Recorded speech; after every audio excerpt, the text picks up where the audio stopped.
La série Bardo visible sur Netflix revient sur la terrible séance photo organisée juste après l'accouchement de l'actrice.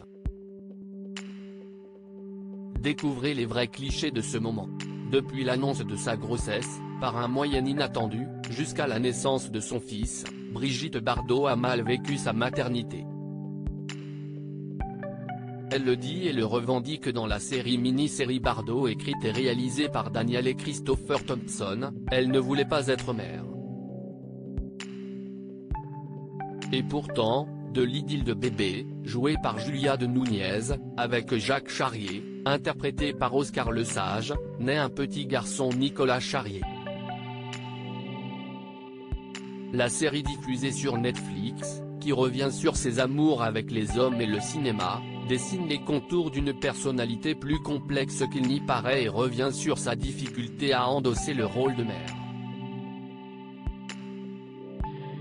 Bardo, la vraie séance photo de la naissance de Nicolas décrite dans la série comme dépeint dans Bardo, les photographes avides d'images croustillantes guettent la naissance. Dans une interview donnée à Point de Vue et reprise par Vanity Fair, la star de 88 ans se confiait sur cet événement. Quand Nicolas est né, en 1960, l'hystérie autour de moi, c'était de la folie.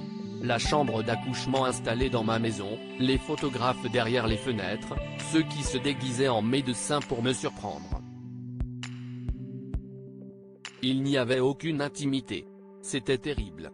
J'ai associé la naissance de mon fils à ce traumatisme. Et c'est Nicolas qui en a porté les conséquences, avouait-elle. Rajoutez à cela, la séance photo organisée chez elle juste après la naissance, photo ci-dessous, qui dévoile l'intimité de l'actrice alitée avec son bébé dans les bras. Même dans cet instant suspendu de rencontre avec son nouveau-né, Brigitte Bardot doit faire bonne figure et sourire à l'objectif.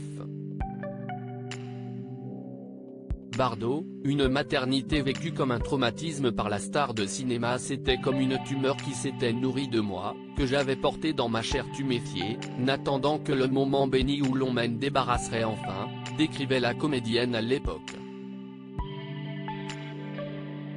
Avec la même intensité, elle poursuivait, le cauchemar arrivait à son paroxysme, il fallait que j'assume à vie l'objet de mon malheur.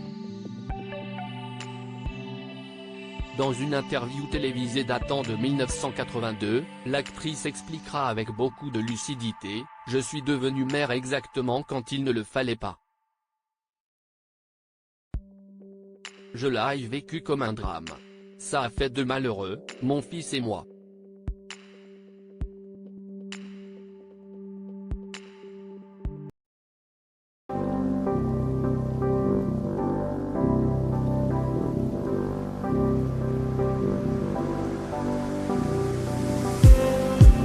Just need